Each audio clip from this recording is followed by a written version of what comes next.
노친화 프랑스에서도 막힌 노란봉투법. 해외 불법 행위 손배소는 허용. 이데일리 송승현 기자. 노동조합의 불리한 손해배상 청구를 제한하는 노란봉투법과 관련해 해외에서는 노조의 불법 행위에 면책을 주는 사례가 없는 것으로 나타났다.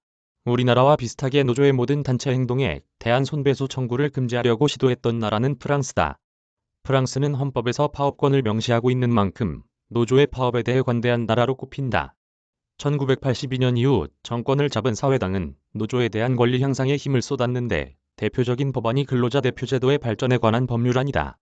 해당 법률은 노동 관련 분쟁 시 발생한 손해배상에 관해 사용자 측은 노조에 소송을 청구할 수 없도록 했다. 하지만 이 법률에 제동을 건 것은 프랑스 헌법재판소다.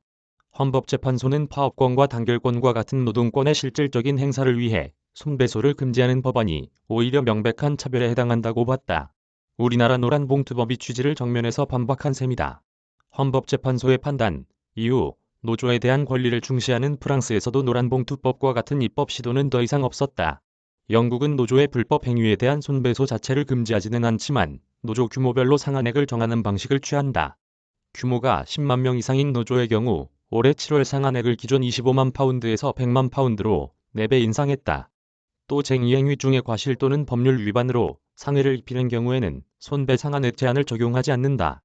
다만 사용자 측은 상한액이 정해져 있는 만큼 손실에 대한 보상을 받지 못하는 점과 노조 관계를 생각해 손배소를 청구하는 사례는 없는 것으로 알려졌다.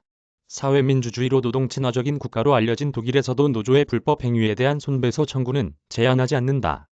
특히 독일 연방노동법원은 노조의 불법 행위에 대한 사측의 손배소 청구를 받아들이는 편이다. 이로 인해 노조는 판례에 의해 정립된 쟁의행위의 정당성을 지키기 위해 노력하는 편이다. 다시 말해 사측의 손배소 청구 가능성이 노조가 불법 행위를 하지 못하게 방지하는 수단으로 작용하고 있는 것이다. 이외에도 미국 역시 노조의 불법 행위에 대해 사측은 손배소 청구를 얼마든지 할 수 있다.